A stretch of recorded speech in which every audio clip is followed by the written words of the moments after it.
Muy buenas tardes a todas y todos. Vamos a dar inicio a la cuarta mesa y última del día de hoy. Les doy la bienvenida a la mesa denominada Atención a Víctimas del Delito de Feminicidio y me acompañan en esta mesa la licenciada Ana Laura Velázquez Moreno, abogada de la organización IDEAS, Litigio Estratégico en Derechos Humanos. También nos acompaña el doctor Antonio Cortés Mayorga, asesor de la Oficina de Presidencia del Tribunal Superior de Justicia de la Ciudad de México. Nos acompaña también el maestro Roberto Aguas Becerra, de la Fiscalía Central de Investigación para la Atención del Delito de Homicidio de la Procuraduría General de la Ciudad de México. Y también nos acompaña la maestra María de los Ángeles López Peña, subprocuradora de Atención a Víctimas del Delito y Servicios a la Comunidad de la Procuraduría General de Justicia de la Ciudad de México. Sean bienvenidos y muchas gracias por aceptar la invitación a participar en esta mesa. La licenciada Ana Laura Velázquez Moreno es licenciada en Derecho por la Universidad Autónoma de Aguascalientes y especialista en Derechos Humanos por la Universidad Nacional Autónoma de México. Ha trabajado en diversos organismos de defensa y promoción de derechos humanos, tales como la Comisión Nacional de Derechos Humanos y la Comisión de Derechos Humanos del Distrito Federal. Asimismo, realizó una estancia profesional en la Corte Interamericana de Derechos Humanos. Cuenta con diversas publicaciones académicas y de divulgación sobre violencia de género, tortura, desplazamiento forzado, entre otros temas. En el ámbito docente, ha impartido diversas clases a nivel universitario, así como a servidores públicos en materia de derechos humanos, derechos de las víctimas, derecho internacional, perspectiva de género y feminicidio. Actualmente se desempeña como abogada en el área de defensa de la organización denominada IDEAS, Litigio Estratégico en Derechos Humanos, y forma parte del Círculo Feminista de Análisis Jurídico. El licenciado Roberto Aguas Becerra es licenciado en Derecho por la Escuela Nacional de Estudios Profesionales, actualmente Facultad de Estudios Superiores Zacatlán, y cursó la maestría en Juicios Orales en el Instituto de Estudios Superiores en Derecho Penal. Ha recibido diversos reconocimientos por su destacada labor en la investigación de delitos, entre ellos la Medalla al Mérito Profesional José María Iglesias, otorgada por el Procurador General de Justicia del Distrito Federal en 2006, y el reconocimiento por realizar con responsabilidad, compromiso y eficacia su labor como servidor público en beneficio de la ciudadanía, otorgada en 2010 por el Consejo Ciudadano de Seguridad Pública y Procuración de Justicia del Distrito Federal. En el ámbito profesional, se ha desempeñado en el área sustantiva de la Procuraduría General de Justicia de la Ciudad de México desde el año 1989. Desde febrero de 2018 se desempeña como fiscal central de investigación para la atención del delito de homicidio y secretario técnico del Protocolo de Investigación Ministerial, Policial y Pericial del delito de feminicidio. El doctor Antonio Cortés Mayorga es licenciado en Derecho y maestro con orientación en Ciencias Penales por la Universidad Nacional Autónoma de México, doctor en Ciencias Penales y Política Criminal, Sistema Penal Acusatorio Penal, por el Instituto Nacional de Ciencias Penales. Cuenta con el Máster Internacional en Derecho Penal, Constitución y Derechos Humanos por la Universidad Autónoma Metropolitana y con el Máster de Sistemas Jurídicos Comparados por el Instituto de Estudios Judiciales. Ha sido docente en la Universidad Nacional Autónoma de México, el Instituto Nacional de Ciencias Penales y el Instituto de Estudios Judiciales, además de impartir diversas conferencias y diplomados. Dentro del Tribunal Superior de Justicia del Distrito Federal ha ocupado distintos cargos. Obtuvo el reconocimiento al mérito judicial en 2011, otorgado por el Tribunal Superior de Justicia y del Consejo de la Judicatura del Distrito Federal. Actualmente es juez primero penal del Sistema Procesal Acusatorio del Distrito Federal. Fue juez primero penal del Sistema Procesal Penal Acusatorio en el Tribunal de Enjuiciamiento de la Ciudad de México y actualmente funge como asesor de presidencia del Tribunal Superior de Justicia de la Ciudad de México. La licenciada María de los Ángeles López Peña es licenciada en Derecho por la Universidad Nacional Autónoma de México, con estudios en maestría en Juicios Orales en el Instituto Nacional de Estudios Superiores en Derecho Penal.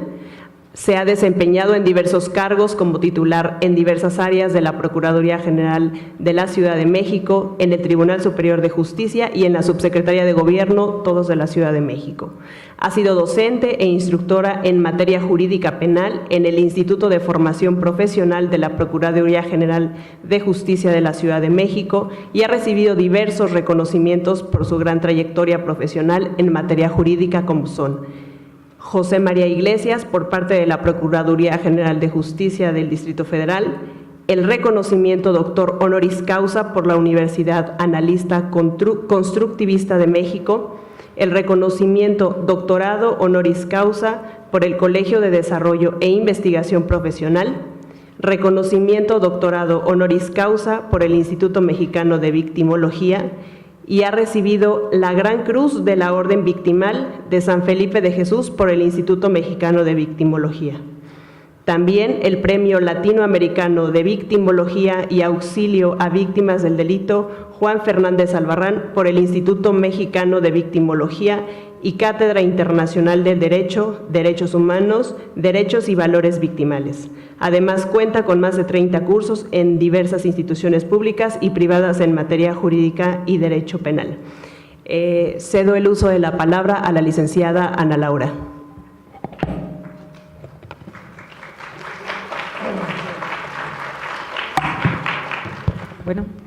Bueno, muchas gracias. Buenas tardes a todas y todos. En primer lugar, quiero agradecer en nombre de IDEAS la atenta invitación por parte de CONAVIM y del Tribunal Superior para participar en este evento, respecto al cual también felicito por la convocatoria y la organización, la cual, pues, en el marco de la situación actual de violencia que se vive en el país, en específico de violencia hacia las mujeres, resulta de lo más pertinente convocar a eventos como en el que nos encontramos el día de hoy. Asimismo, aprovecho para saludar a mis compañeras y compañeros de panel. Es un honor compartir mesa con tan distinguidas personalidades, y también aprovecho para saludar a varias servidoras y servidores públicos que veo que hemos coincidido en eventos sobre materia de género y derechos humanos. Eso creo que demuestra el interés y pues la participación activa que tienen de forma constante en eventos sobre esta materia. Y también aprovecho para agradecer la permanencia en este horario ya un poco complejo en este evento. Eso también pues habla de su interés y de su atención en este tema tan relevante. En relación a la ponencia que voy a tener el gusto del día de hoy, voy a ser concisa, voy a ser breve para no abusar del tiempo que se me está concediendo. Y bueno, les comparto que lo voy a hacer, si bien dando una breve introducción respecto al marco en materia de atención a víctimas, también voy a exponer algunos ejemplos sobre situaciones que desde la sociedad civil en IDEAS nos hemos topado, por llamarlo de alguna manera, en atención a casos de feminicidios. Así pues, en primera instancia, es importante destacar que cuando hablamos de víctimas del delito de feminicidio, podemos referirnos tanto a víctimas directas, esto es, aquella mujer que fue privada de la vida por razones de género, lo cual ya se ha visto muy a detalle a lo largo de este foro, o bien también nos podemos referir a víctimas indirectas, es decir, familiares o aquellas personas físicas a cargo de la víctima directa que tienen una relación inmediata con ella. Esto de acuerdo a la Ley General de Víctimas.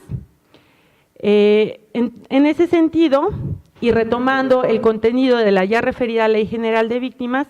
hay que recordar que conforme a esta ley, las víctimas en general, no solo hablando de feminicidios, cuentan con una serie de derechos reconocidos, de los cuales voy a destacar los que a consideración mía son los que de alguna forma podrían estar más vinculados con las víctimas en feminicidios. En ese sentido, estas víctimas tienen derechos a ser informadas de manera clara, precisa y accesible de sus derechos por parte tanto del Ministerio Público o, en su caso, de la autoridad que sea primer respondiente, a que se les otorguen todas las facilidades para la presentación de las denuncias,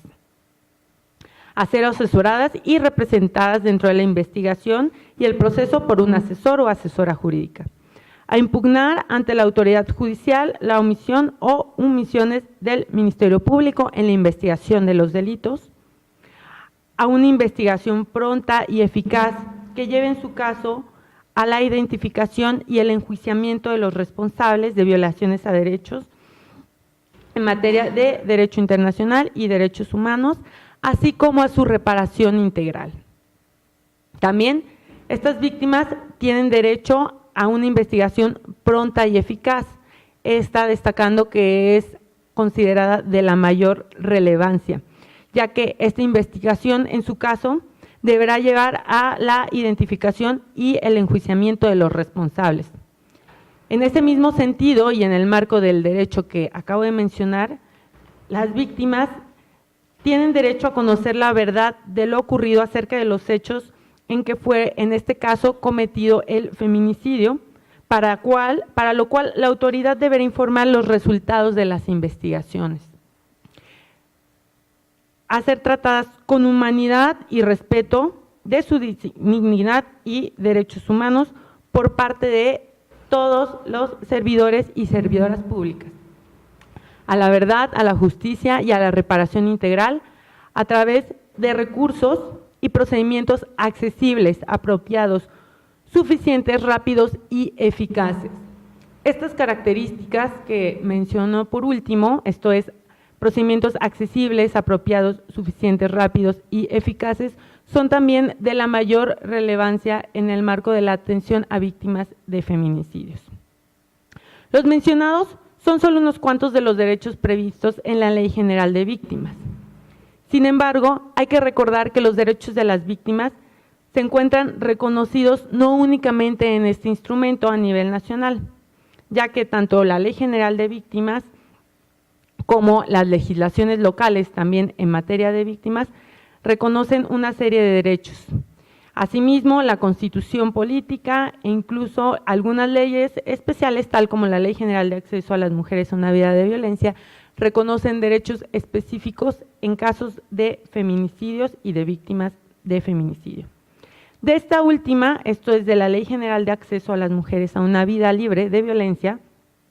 destaca el derecho a la justicia pronta, expedita e imparcial, que consiste en una investigación pronta a las violaciones a los derechos de las mujeres y una consecuente sanción a los responsables. Por su parte,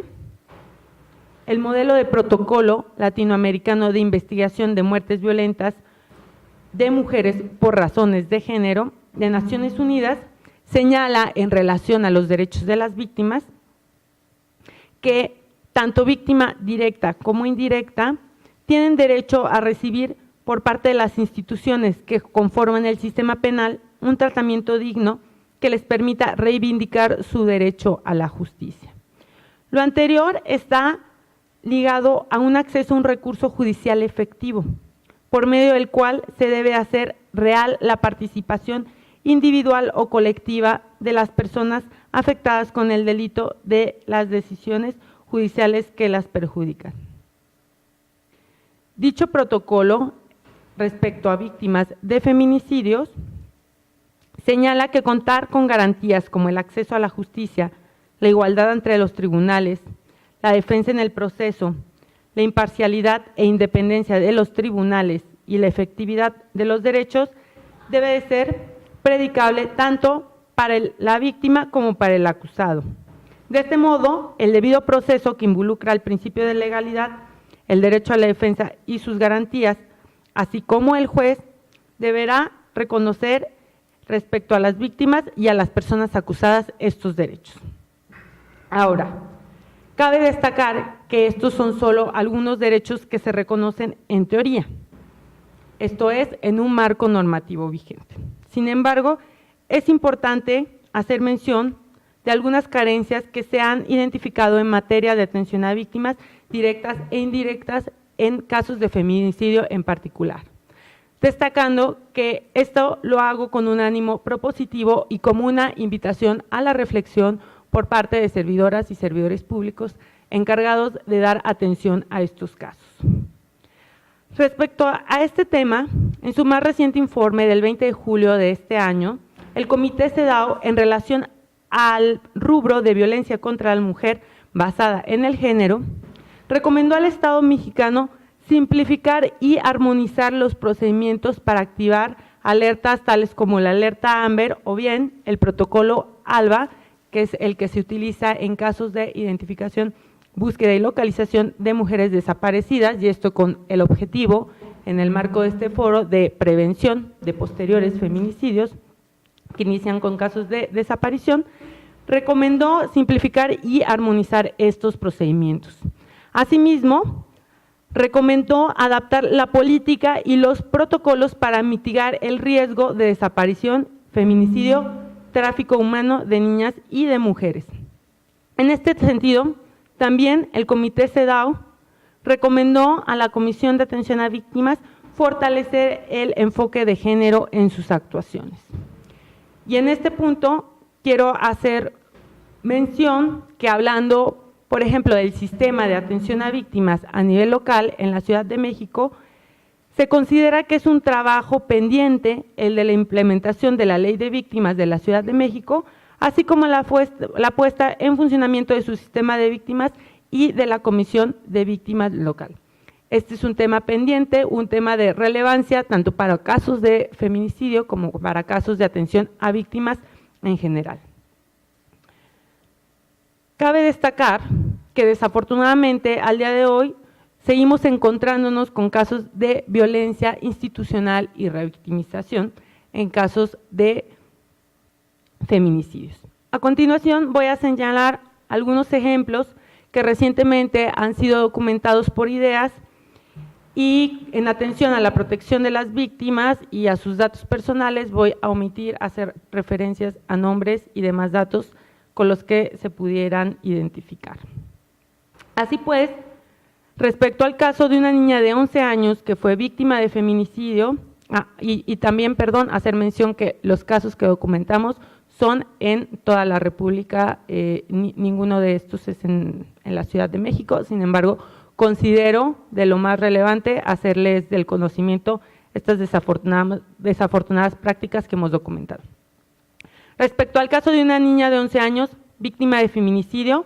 que fue violada y posteriormente asesinada por 3 sujetos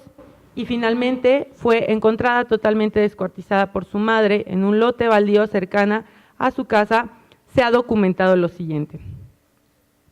A uno de los imputados se le dictó un auto de no vinculación a proceso, argumentando que se había roto la cadena de custodia de los indicios recolectados en el lugar de los hechos.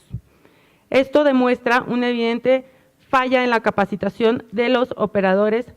que se encargaban justamente de resguardar esta cadena de custodia. En este caso, la Fiscalía argumentó no tener tiras reactivas para realizar pruebas químicas y por lo tanto no hizo una recolección de evidencia biológica. Consecuentemente, varios indicios de la presencia de los imputados en el lugar de los hechos se perdieron. Asimismo, en este mismo caso, como consecuencia de la búsqueda de la justicia por el feminicidio de la niña, su familia ha sido amenazada por personas allegadas a los imputados, que a su vez son sus vecinos. Sin embargo, no se les han brindado medidas de seguridad y consecuentemente se han visto en la necesidad de desplazarse internamente sin que actualmente puedan recibir algún apoyo para mantenerse en el lugar que residen actualmente. Respecto a este feminicidio y estos ejemplos que les acabo de señalar son respecto a un caso actual. Respecto a otro caso, una joven que acudió a sacar copias y posteriormente no regresó a su casa y consecuentemente primero se le mantuvo en calidad de desaparecida, se documentó que se le entregó a su madre años después un cuerpo señalando que era el de su hija y que ésta había sido víctima de feminicidio. La familia sepultó el cuerpo, pero ante la duda y posteriormente al enterarse que tenía derecho a una exhumación, realizó dicha exhumación, de la cual se desprendió que el cuerpo cuerpo que habían enterrado no era de la joven desaparecida. Meses después se entregó a la familia otro cuerpo, se volvieron a hacer los análisis correspondientes y de este se desprendió que sí era la joven desaparecida y posteriormente víctima de feminicidio, por lo cual se realizó un segundo funeral por parte de la familia. Al día de hoy, seguimos enterándonos de casos de estigmatización y revictimización, en casos de feminicidios y también de mujeres desaparecidas que posteriormente muchos de ellos concluyen en feminicidios. Las autoridades, desafortunadamente, continúan señalando que las niñas y las mujeres jóvenes que no aparecen están con el novio o que están de fiesta o que para no admitir su denuncia deben de esperar un tiempo, generalmente indican que son 72 horas, para iniciar la denuncia y posteriormente realizar una investigación. Cuando surgen nuevos casos de feminicidio, desafortunadamente sigue habiendo señalamientos por parte de las autoridades en los que se dice públicamente que la víctima se suicidó, no obstante no tener elementos suficientes para hacer este tipo de señalamientos. Se señalan que fueron crímenes pasionales, se proporcionan datos personales de la víctima con el propósito de estigmatizarla en medios de comunicación. Se señala que no estudiaba, que consumía drogas, que vestía de forma provocativa, entre otros puntos, para que se dé a conocer esto a los medios de comunicación. Todo lo anterior se hace en una evidente actuación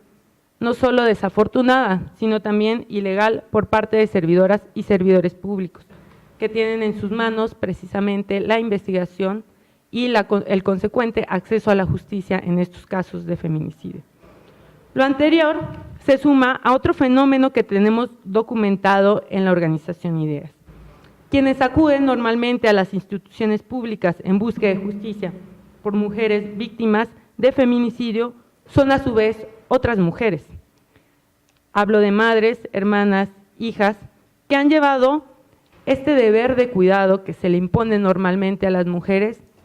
a instancias antes impensables. Me refiero a la exigencia de verdad y justicia en casos de asesinatos, en particular en materia de este foro, en casos de feminicidios. Estas mujeres, que en su mayoría son las que están acudiendo a diversas instancias públicas en búsqueda de justicia, son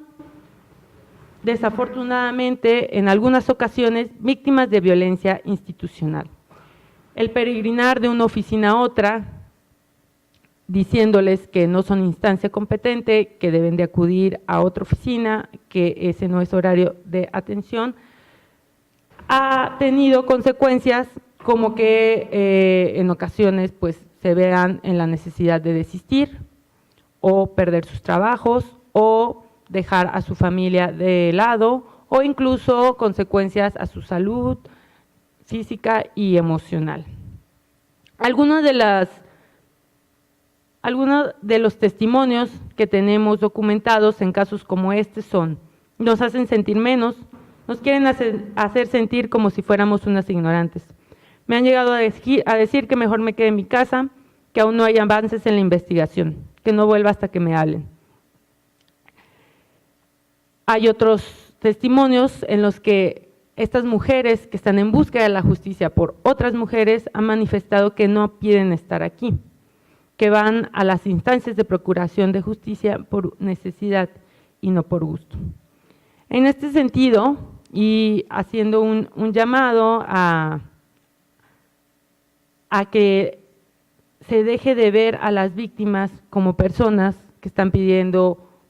caridad y que se comiencen a ver a las víctimas como sujetos de derechos. Y no solo eso, hay que destacar que actualmente los colectivos de víctimas y los movimientos que se han generado a raíz de estos casos de víctimas son también actores sociales muy relevantes. Tal es el caso de que la Ley General de Víctimas que tenemos actualmente es consecuencia de un movimiento social de víctimas que se organizó y en exigencia de la justicia empujó e impulsó esta Ley General de Víctimas que cito el día de hoy. Entonces, ¿qué está pasando? Seguramente el día de hoy, a lo largo de este foro, han visto y han conocido y desde su actividad han estudiado diversos instrumentos nacionales e internacionales en materia de acceso a la justicia por las mujeres. Tenemos actualmente la CEDAW, Belém do Pará, tenemos la Ley de Acceso a las Mujeres a una Vida de Violencia, tenemos la misma Constitución, tenemos una serie de estándares, de protocolos, etcétera. Sin embargo, nos vemos que actualmente, al día de hoy, seguimos topándonos con respuestas como estas. Esto, en primer lugar, es importante destacar que evidentemente no es por parte de todas y todos los servidores públicos. Hay servidoras y servidores públicos que hacen su trabajo de manera destacada, de manera honesta y con un profesionalismo que debe de reconocerse. Sin embargo, por otro lado, tenemos este actuar de servidoras y servidores públicos que desafortunadamente pueden incluso estar manchando ese buen nombre que una institución pública amerita. En ese sentido, y para concluir con mi reflexión, me permito citar las palabras de la jueza interamericana Elizabeth Odio Benito, que hizo en su intervención en la audiencia del denominado caso Atenco en la Corte Interamericana de Derechos Humanos el pasado mes de noviembre del 2017. La jueza Elizabeth Odio señaló: los estándares para erradicar la violencia hacia las mujeres ya están listos, pero no se aplican porque no hay voluntad política del patriarcado. Sin embargo, vamos a seguir trabajando para que esto suceda. Por mi parte es todo y les agradezco mucho su atención.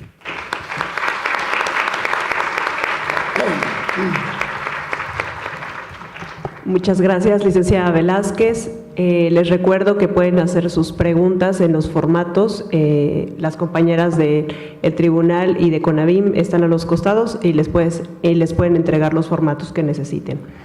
Cedo el uso de la palabra al maestro Roberto Aguas Becerra, fiscal central de investigación para la atención del delito de homicidio.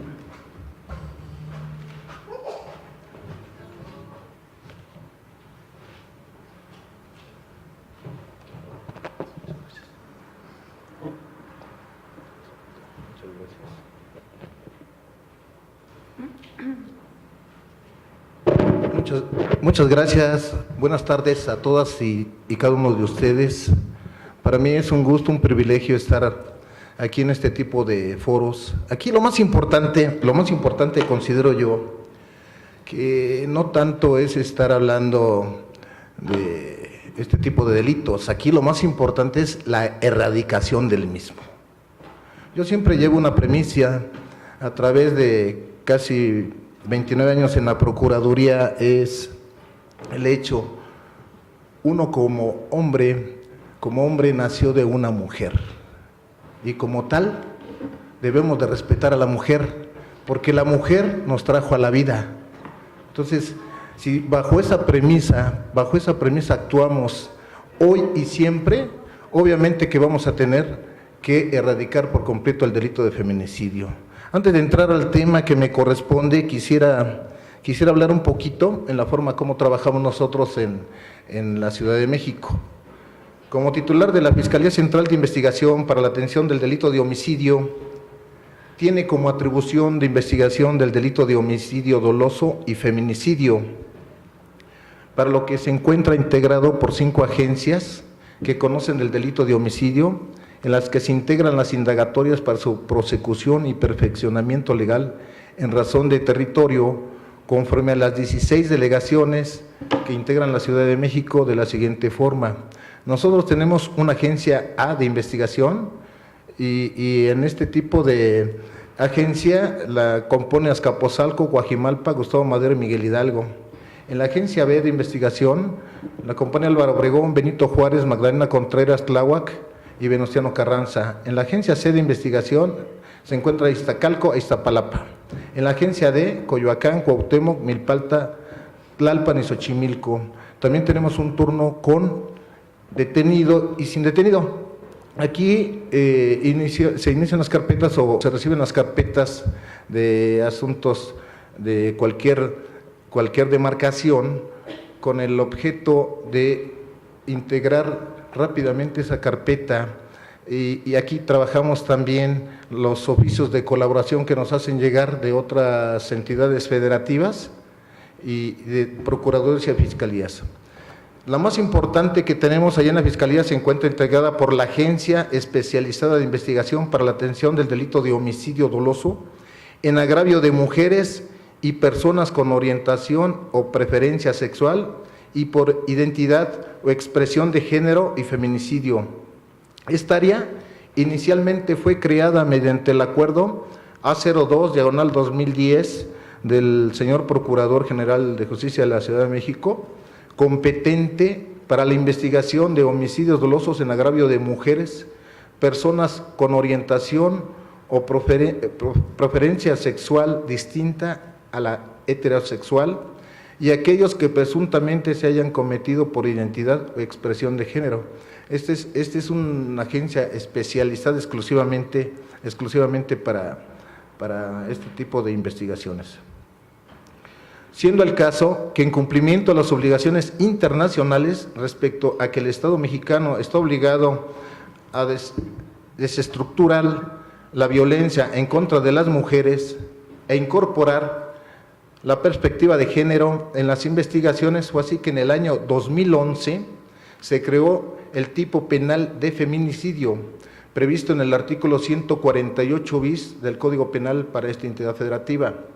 para regular la investigación de este delito a través del acuerdo A017/2011, emitido por el señor Procurador General de Justicia de la Ciudad de México, donde se emitió el protocolo de investigación ministerial, policial y pericial del delito de feminicidio. De igual forma, a través del acuerdo A06/2012 se modificó el diverso A02/2010, ambos del señor Procurador General de Justicia de la Ciudad de México, y la denominación de la agencia encargada de la investigación del delito de feminicidio quedó bajo su denominación actual. Ahora sí, entrando en tema respecto a la atención a víctimas del delito de feminicidio, una vez que el agente del Ministerio Público tiene como noticia criminal la muerte violenta de una mujer, debe iniciar la carpeta y llevar a cabo los actos de investigación que regula el protocolo de investigación ministerial, policial y pericial del delito de feminicidio. Asimismo, en relación con las víctimas, debe primeramente lograr la identificación en su caso de la víctima directa, posteriormente la localización de las o las víctimas indirectas. Es justo en esta etapa en la que el Ministerio Público debe atender lo establecido en el protocolo, específicamente lo previsto en el capítulo 6º, intitulado Procedimiento de atención para las víctimas indirectas, ofendidos y testigos. En este se conceptúa a las víctimas de la siguiente forma: víctima como la mujer que ha perdido la vida como consecuencia del delito de feminicidio.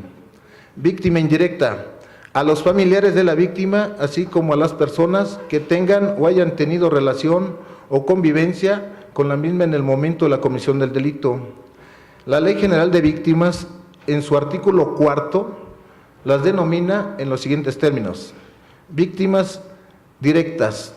aquellas personas físicas que hayan sufrido algún daño o menoscabo económico,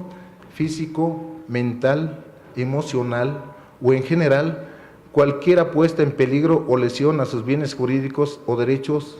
como consecuencia de la comisión de un delito o violaciones a sus derechos humanos reconocidos en la Constitución y en los tratados internacionales de las que el Estado mexicano sea parte.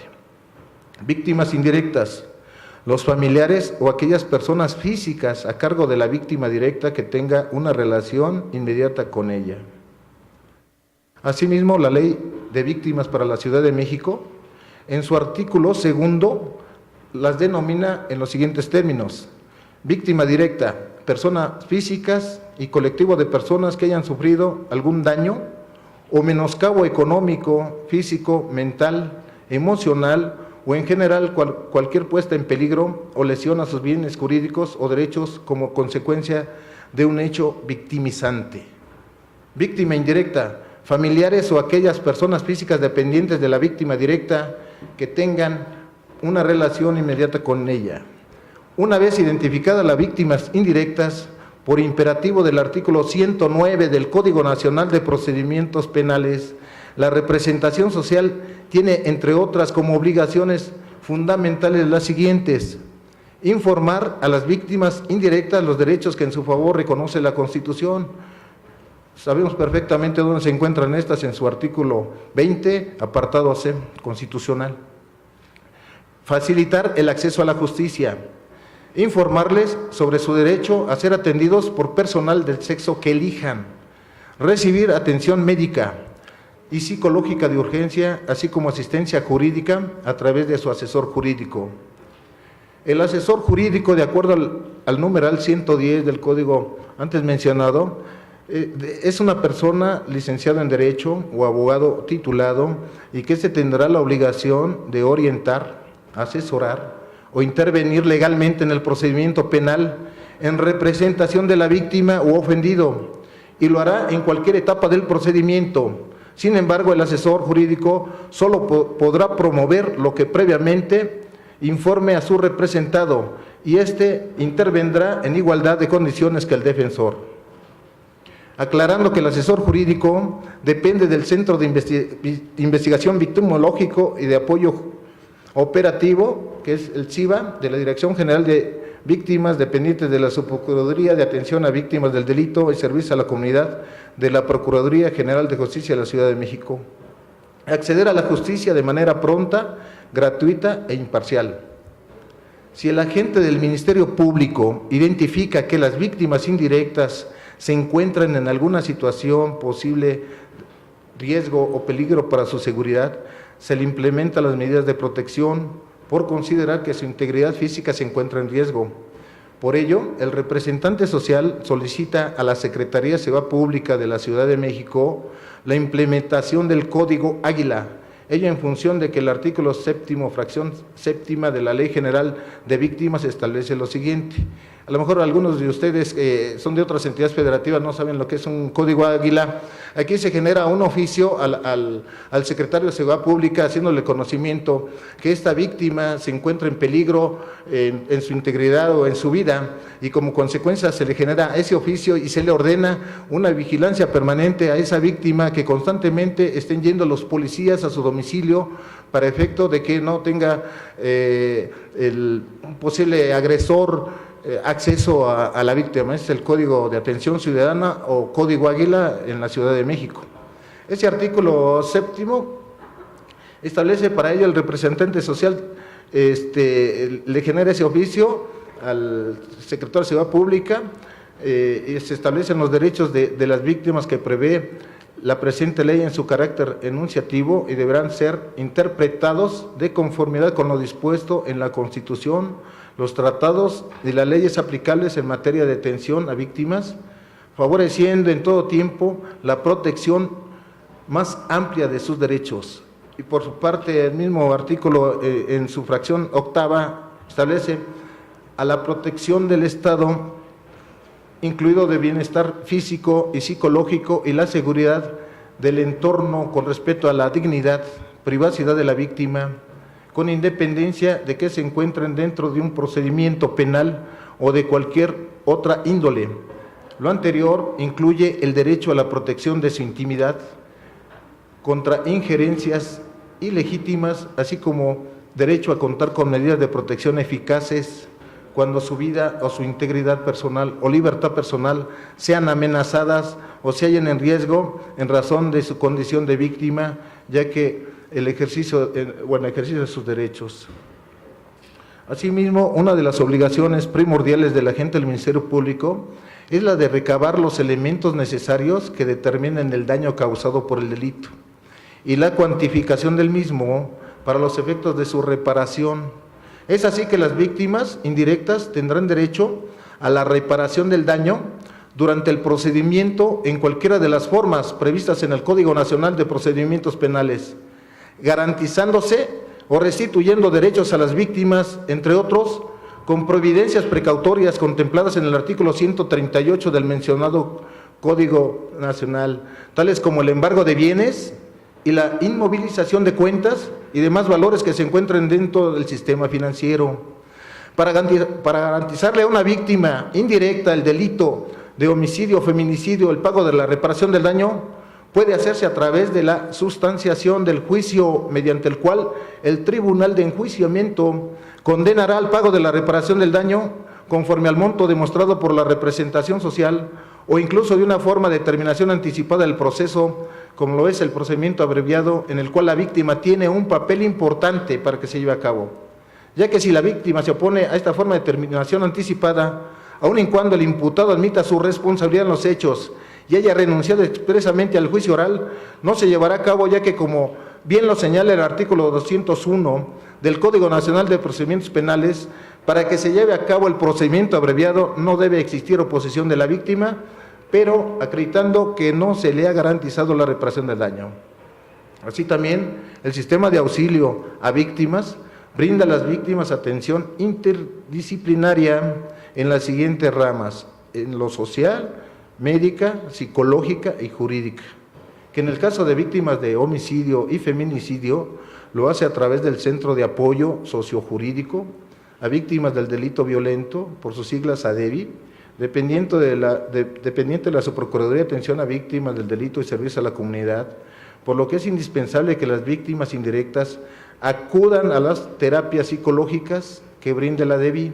para así afrontar la pérdida del familiar. No obstante ello, si las víctimas indirectas no pueden acudir al centro, entonces en este caso su personal se trasladará al domicilio de las víctimas a fin de que reciban las terapias correspondientes. Por su atención, muchas gracias.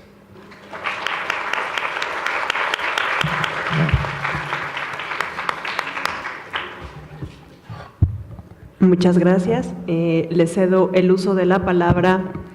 al doctor Antonio Cortés Mayorga, asesor de presidencia del Tribunal Superior de Justicia de la Ciudad de México. Gracias, buenas tardes a todas y a todos. Hemos escuchado con atención las exposiciones de mis antecesores y al atender a la temática de esta tarde relativa a la atención a víctimas en el delito de feminicidio, nos resulta importante destacar que la evolución legislativa que ha tenido en los últimos años nuestro país relativa a la maximización de los derechos de la víctima nos permite afirmar que en el proceso penal acusatorio implementado en México, y hablo por la Ciudad de México, podemos afirmar con claridad que la víctima se ha convertido en la protagonista del proceso penal, es decir, el Tribunal Superior de Justicia de la Ciudad de México ha establecido de manera importante actividades judiciales encaminadas a que los juzgadores y juzgadoras tengan una interpretación, una visión con perspectiva de género, tratándose del delito de feminicidio.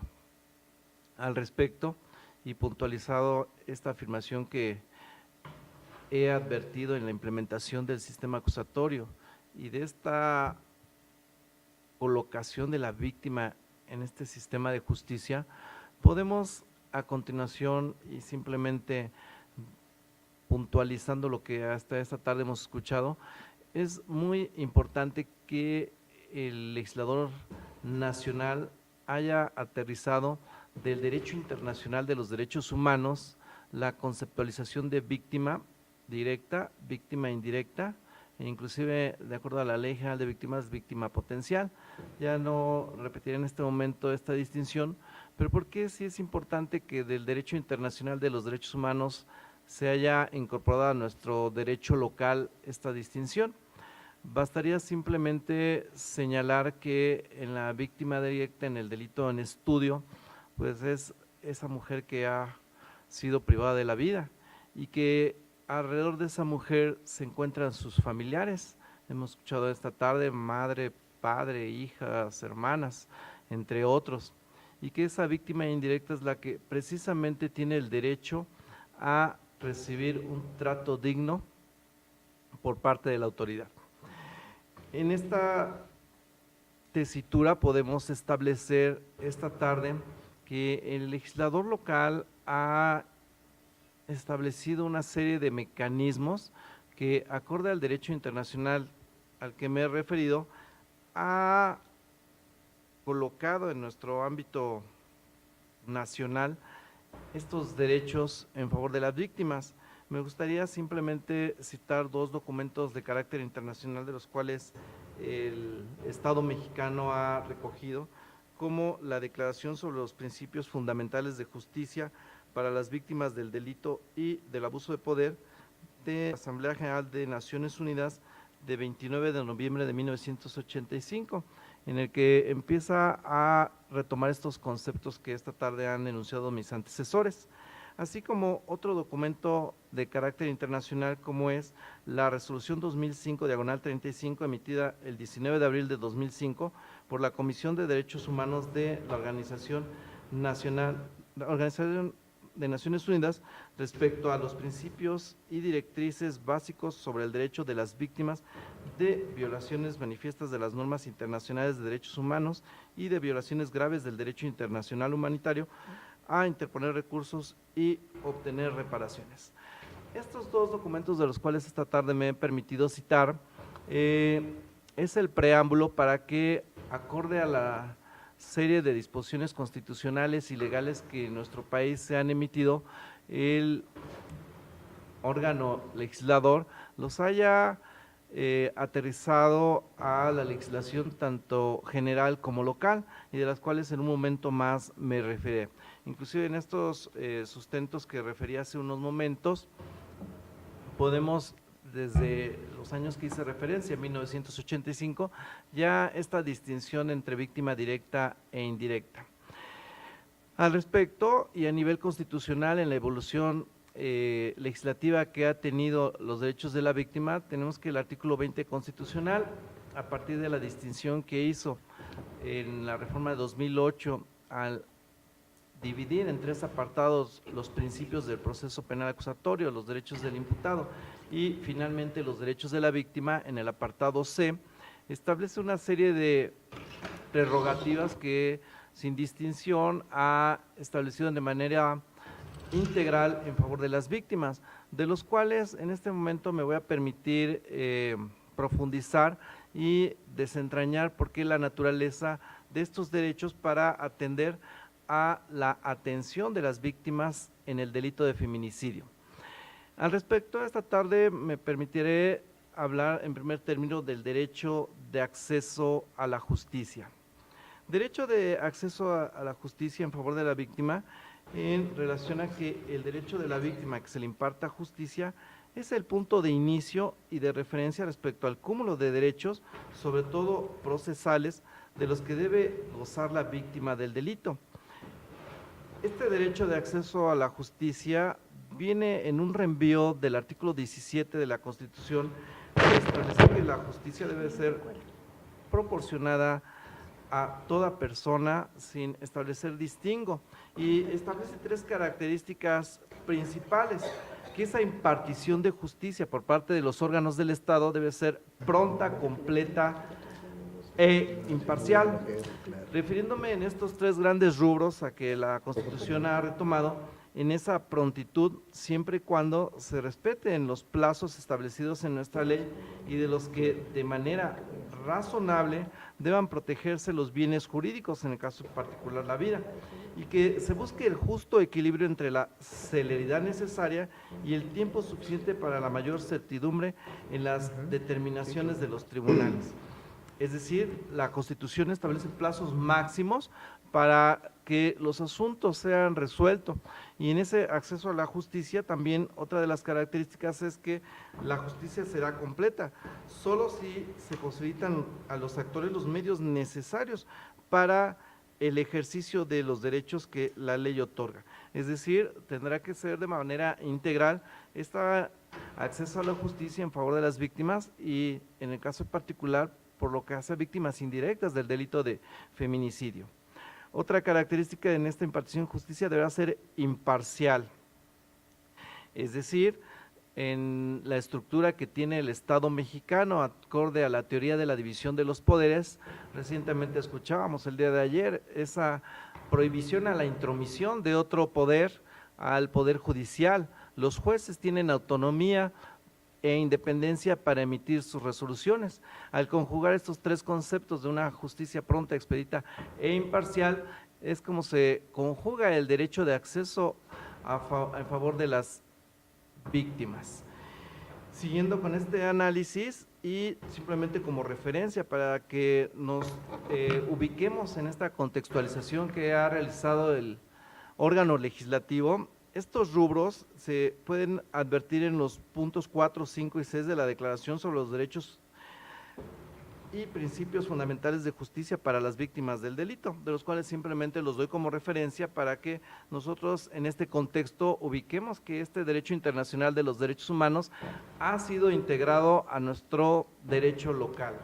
La Ley General de Víctimas también ha incorporado estos aspectos en los artículos 10 y 11, así como la Ley de Víctimas para la Ciudad de México, que en los artículos 6 lo ha establecido, y por supuesto, al referir en un inicio de esta exposición, el Código Nacional de Procedimientos Penales, que es el que regula el proceso penal acusatorio, nos podemos permitir establecer que el numeral 109 también establece este derecho de acceso a la justicia en favor de las víctimas. Es decir, tenemos una integración de diversos ordenamientos que, acorde al artículo primero constitucional, en la referida interpretación conforme, es obligación de los tribunales el tener esta perspectiva de género en la impartición de justicia. Al respecto, el Tribunal Superior de Justicia de esta Ciudad de México tiene encomendada, como parte de la obligación internacional que tiene el Estado mexicano, de garantizar el derecho de las mujeres a una vida libre de violencia, redoblando esfuerzos respecto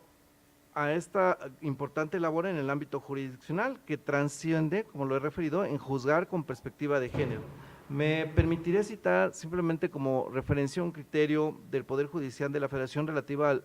delito de feminicidio en el siguiente registro: 2016-735, feminicidio en cumplimiento a las recomendaciones de la Corte Interamericana de Derechos Humanos en la sentencia dictada en el caso González y otras, mejor conocido como caso Algodonero contra México. Los datos de violencia previa y concomitante al asesinato de una mujer son elementos que deben conducir a la calificación de los hechos de este delito, es decir, interpretación, la visión que los juzgadores y juzgadoras de este tribunal tienen con perspectiva de género. Este caso emblemático para nuestro país es el que precisamente la Corte Interamericana de Derechos Humanos estableció un estándar para la protección de los derechos de la mujer en la investigación de los delitos, la actuación de los jueces al juzgar con esta perspectiva de género. Otro de los derechos que me voy a permitir también esta tarde establecer, puntualizado, el acceso a la justicia en condiciones de igualdad para juzgar con perspectiva de género en favor de los jueces, es el derecho a un trato digno. Este derecho a un trato digno lo podemos rápidamente identificar en el artículo primero constitucional, cuando se estableció, a partir de la reforma de 2011, la dignidad de las personas como primera visión que debe tener la autoridad judicial. Este trato digno al que me he referido, de igual forma, en el punto 4 de la Declaración sobre los Principios Fundamentales de Justicia para las Víctimas de los Delitos, tenemos que toda víctima debe ser tratada con respeto por su dignidad. Es decir, es de recordar que la Constitución proscribe cualquier tipo de discriminación consagrada y puntualizada en la igualdad y sujeta a cualquier acto de autoridad, en la que debe estar garantizada la probidad, ética, respeto, eficacia y eficiencia en la forma de proceder de cada una de las autoridades integrantes del Estado mexicano. Bastaría simplemente en esta visión que hemos invocado esta tarde, que la Declaración Universal de los Derechos Humanos prevé en su artículo primero reconocer que todo ser humano nace libre e igual en dignidad y derechos. Aseveración que ahorita escuchaba de algunos de los participantes, en que somos personas, así lo establece la Declaración Universal de los Derechos Humanos. Esta dignidad como derecho humano, y como lo he citado, partimos del artículo 1 constitucional y de la reforma trascendental de 2011, la dignidad como derecho humano es ampliamente consagrada y protegida por la legislación internacional. La Declaración Universal de Derechos Humanos inicia proscribiendo que todo ser humano nace libre e igual en dignidad y derechos. Prevé, así, ¿no?, que toda persona tiene los derechos y libertades proclamados en la Declaración, sin distinción alguna. Repito, sin distinción alguna de raza, color, sexo, idioma, religión, opinión política, entre otras. Esto nos lleva a afirmar que este derecho a un trato digno no es una dádiva para las víctimas, es una obligación del Estado mexicano para respetar la dignidad de las personas. En particular, en la actividad jurisdiccional que tenemos encomendada, es ese trato digno que debe recibir las víctimas en el delito de feminicidio, atento, repito, a los ordenamientos que me he permitido invocar del derecho internacional de los derechos humanos. Ya en el ámbito local bastaría simplemente hacer referencia a que la Ley General de Víctimas también lo prevé, al referir en el artículo 7 que los derechos de las víctimas que prevé este ordenamiento son de carácter enunciativo y deberán ser interpretados de conformidad con la Constitución y deberá tener la más amplia protección de los derechos de la víctima, a ser tratadas con humanidad y respeto de su dignidad. Es decir, esta disposición de la cual me he permitido hacer referencia también es retomada por la Ley de Víctimas de la Ciudad de México, en el numeral 6, al referir que el derecho al trato digno, entendiéndose como tal, el ser atendidas con sensibilidad, con base en el respeto, la privacidad y la dignidad, a fin de evitar la revictimización. Obligación para las autoridades de esta Ciudad de México, y en el cual, atento a la actuación jurisdiccional, es el derecho que debe ser observado en favor de toda víctima, en particular de las víctimas indirectas por el delito de feminicidio. Otro de los derechos que esta tarde hemos escuchado y que me voy a permitir igual hacer la referencia para desentrañar la justificación, es el derecho a la verdad. Ese derecho a la verdad que supone que tanto las víctimas como familiares conozcan sobre los hechos que dieron lugar a las violaciones y a los actores involucrados, es decir, el actuar del Estado mexicano encaminado a la investigación de los hechos, que tiene que traducirse en el esclarecimiento de estos y encontrar al culpable. Dos rubros importantes que en este derecho a la verdad establece nuestra legislación nacional relativa al delito de feminicidio. El derecho a la verdad, que es inderogable, no se suspende ni admite restricciones, opera de diversas dimensiones, es una forma de reparación para las víctimas, un instrumento para que las autoridades rindan cuentas, un mecanismo de reconciliación entre la sociedad e instituciones y un elemento indispensable para eliminar los dejos de la autoridad y la corrupción. Es decir, cuando hay rendición de cuentas, existe la transparencia en la actuación de la autoridad. Este derecho a la verdad, en el que de igual forma, como se los he estado comentando, tenemos una estructura desde el ámbito internacional hasta disposiciones de carácter general, como la ley que me he referido esta tarde, y simplemente por citar en los artículos en mención de la Ley General de Víctimas, el derecho de acceso a la justicia y a la verdad. Esa verdad que, como lo he estado puntualizando, el derecho y el delito por el cual nos tiene esta tarde aquí en el feminicidio adquiere una connotación distinta al resto de las figuras delictivas, tomando en consideración la situación de vulnerabilidad de las víctimas indirectas, como lo hemos escuchado también de mis antecesores, los familiares. Incluso conforme al derecho internacional de los derechos humanos, el derecho a conocer la verdad es considerado como un mecanismo de reparación de un derecho humano transgredido, como en el caso en particular el delito de feminicidio. Esto se traduce en la obligación que tiene el Estado mexicano de garantizar a la víctima indirecta el acceso a una investigación de calidad y objetiva,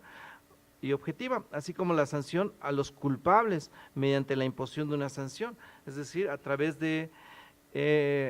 estos procesos que escuchamos hace unos minutos, del abreviado y el juicio oral. En el particular y en esta progresividad que en nuestro Estado mexicano se ha dado de los derechos humanos, me gustaría esta tarde citar un criterio del Poder Judicial de la Federación que es un antecedente a este derecho de acceso a la verdad, por lo que por identidad jurídica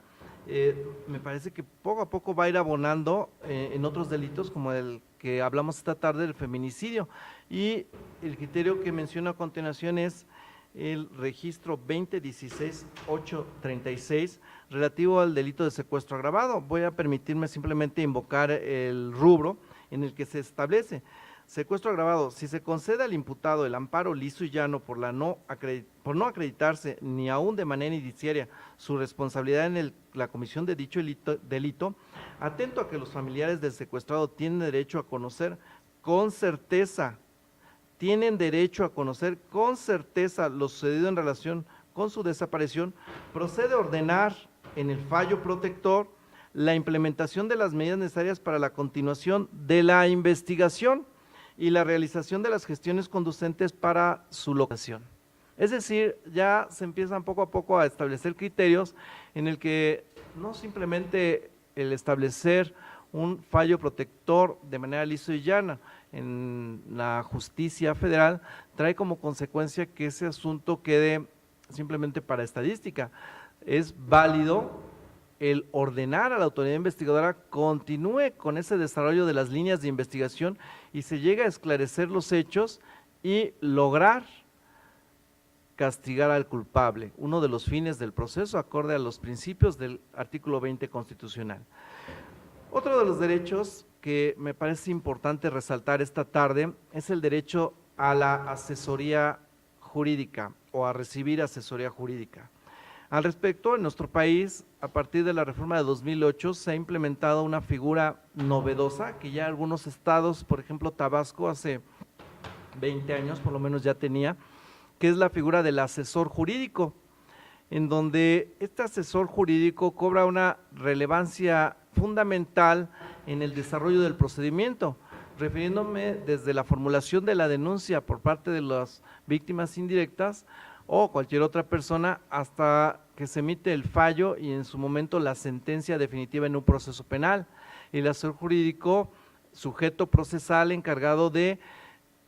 proporcionar, asesorar e informar a la víctima de sus derechos, de su actuación activa en el proceso penal. Por eso al inicio de esta exposición hacía referencia a que la víctima se coloca en el protagonismo del proceso penal, porque su participación ya nos queda al margen de los derechos que pudieran estar contenidos en el artículo 20, apartado C de la Constitución, Ley General de Víctimas o propia legislación nacional procesal, sino que su participación activa en el proceso implica que a través de este asesor jurídico o inclusive directamente puede acudir ante la autoridad investigadora en un primer plano y posteriormente ante el órgano jurisdiccional en ejercicio de sus derechos, de los cuales esta tarde me he referido, como al acceso a la justicia, entre otros. Por lo tanto, este derecho a recibir asesoría jurídica por parte del abogado especializado que ha sido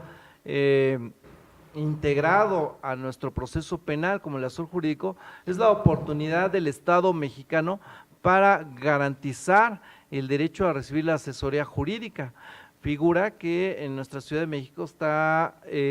incorporada a la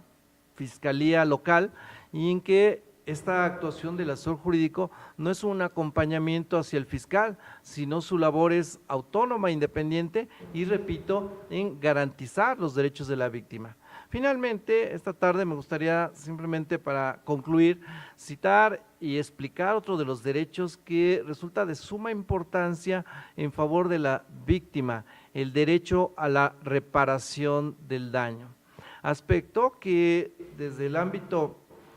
internacional y local se ha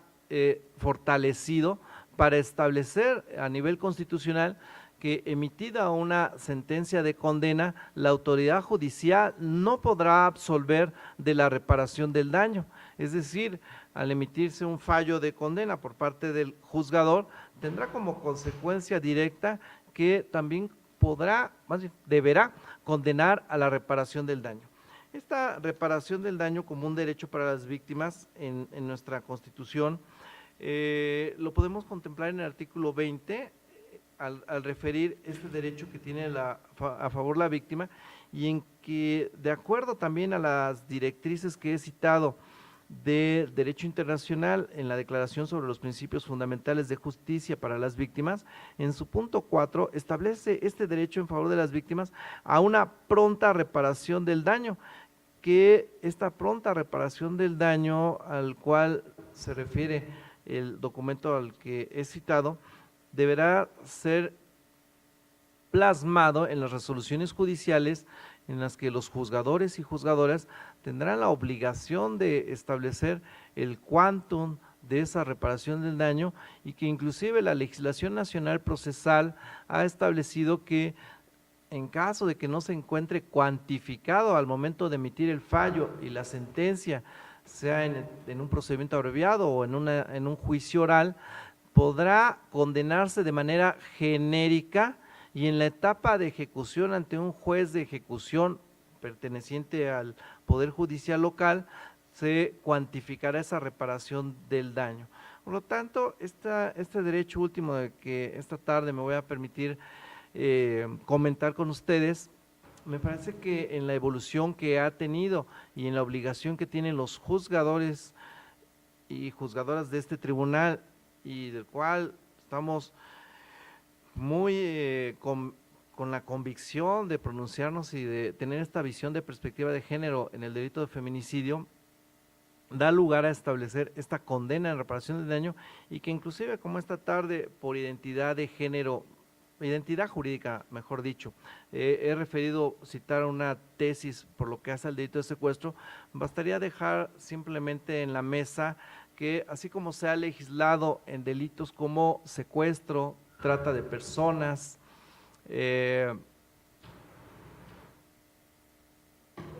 entre otros, olvidé la otra ley general, en la cual podríamos rápidamente encontrar los dos apartados en estas leyes, en que en las primeras disposiciones son en un aspecto genérico y el segundo rubro es lo relativo a los derechos de las víctimas. No estaríamos muy lejos, dada la problemática que tenemos en nuestro país y en la Ciudad de México, el tener la visión de regular en el particular este supuesto, y que inclusive no tengamos que recurrir al reenvío de las disposiciones genéricas en el rubro de reparación del daño o en disposiciones de otros delitos al resolver sobre el delito de feminicidio. Por mi parte ha sido todo, les agradezco mucho su atención.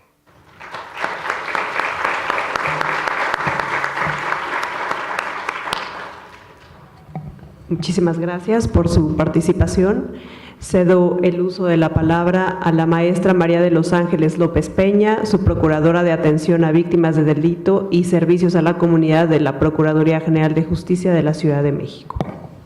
Muchas gracias. Gracias a todas y a todos por estar escuchándonos. Gracias por darnos la oportunidad de que se sepan cuáles son los trabajos que se están haciendo en este tema tan delicado como es el delito de feminicidio.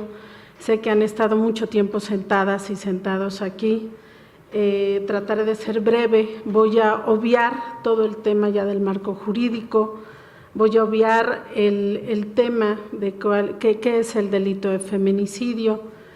y me voy a dedicar a comentar cuáles son los avances que se han tenido en la parte de atención a las víctimas. Si hoy estamos aquí sentadas y sentados, cuestión que agradezco al Tribunal Superior de Justicia y a la CONAVIM, que nos permiten transmitirles a ustedes cuáles son los trabajos que estamos realizando desde la Procuraduría, sobre todo desde la Subprocuraduría de Atención a Víctimas, El tema que hoy nos convoca aquí, pues es un tema delicado. El tema de atención a víctimas no es un tema menor, es un tema complejo, donde hay que evidenciar una serie de situaciones que ha vivido una víctima mujer, una víctima de violencia de género, que este hecho tan lamentable ha generado que no solo se mueva el país, sino que a nivel internacional estamos siendo vistos y estamos siendo pues señalados por el mal actuar que hemos tenido. Este tema tan sensible de la atención a víctima, pues no puede decirse o comentarse en unos minutos. Sin embargo, bueno, voy a tratar de ser muy clara y muy específica en este tenor.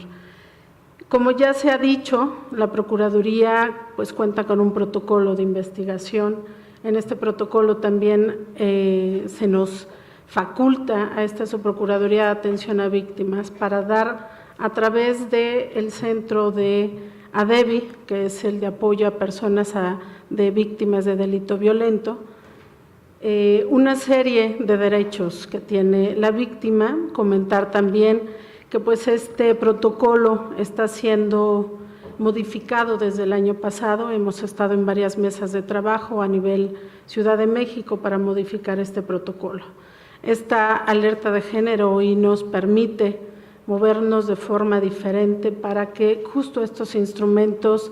que le debemos a todas y cada una de las víctimas de este delito, apresuremos para que de forma consciente, de forma capaz, podamos retribuirles el daño que se les ha causado. La atención que proporciona el ADEVI pues es jurídica, como ya se ha mencionado, es médica, es psicológica y es social. Depende de las necesidades que tiene la víctima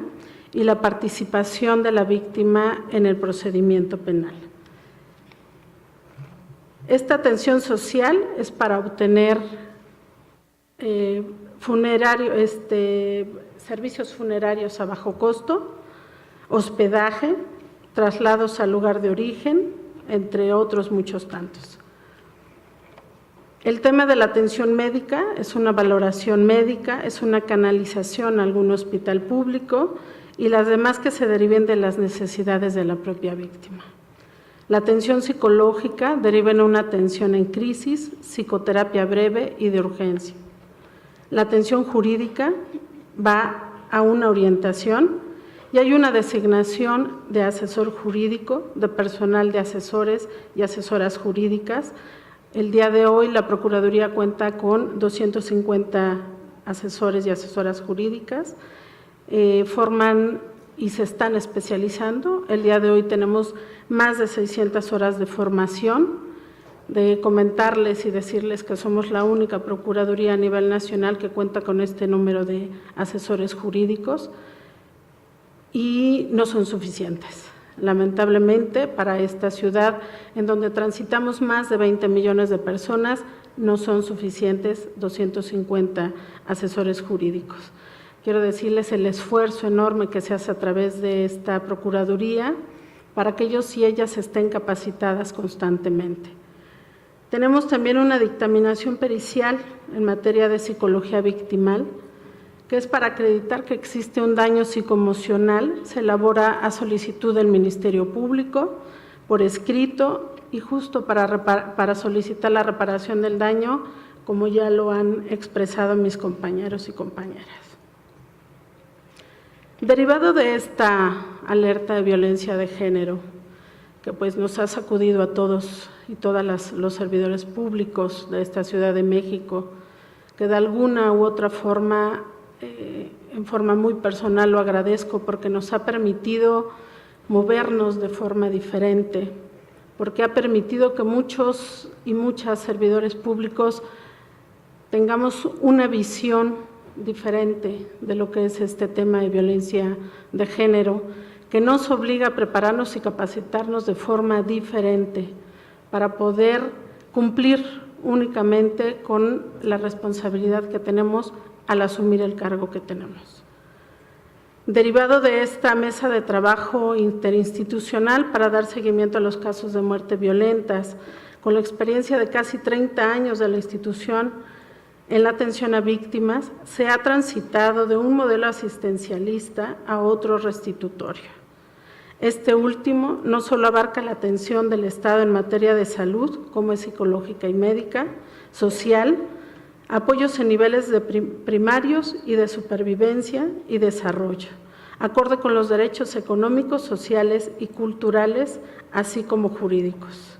que pasó de la simple orientación y asesoría a la auténtica representación jurídica, fomentando el ejercicio pleno de los derechos de las víctimas, desde su conocimiento hasta la decisión de ejercerlos estratégicamente.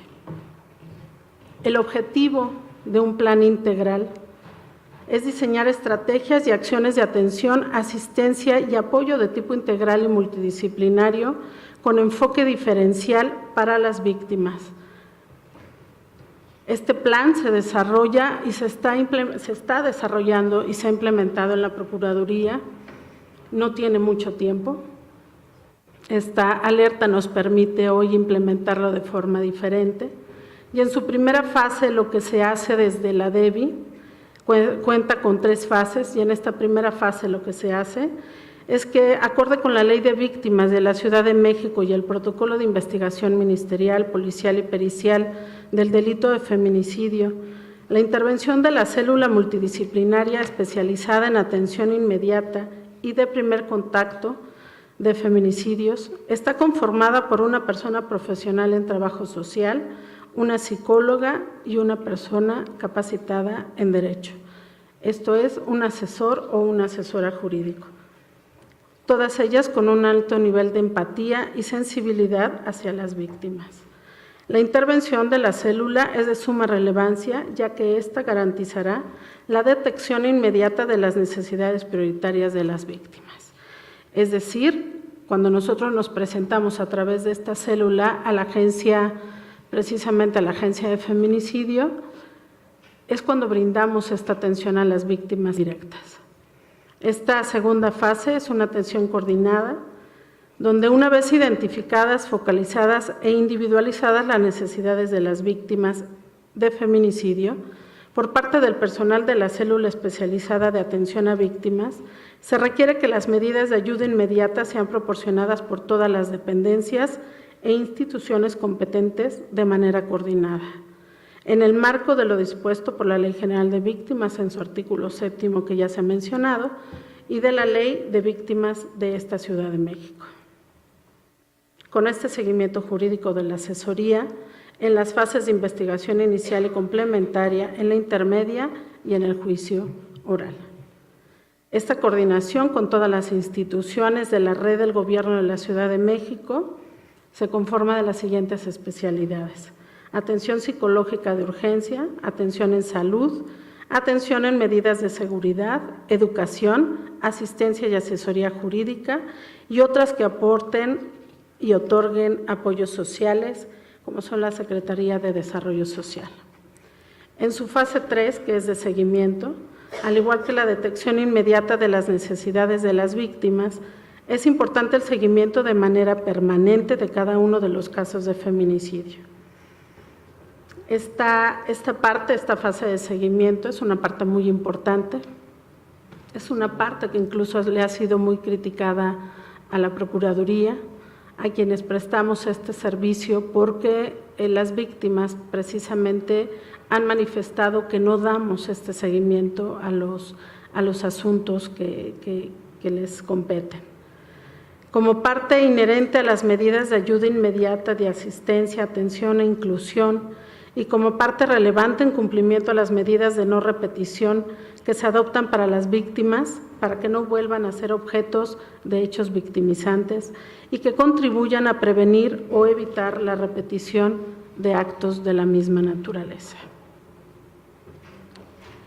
Un punto muy sensible, un punto muy delicado que quiero comentar con ustedes o que quiero compartir con ustedes es el tema, como ya se ha dicho, de las víctimas indirectas, en este caso de los hijos y de las hijas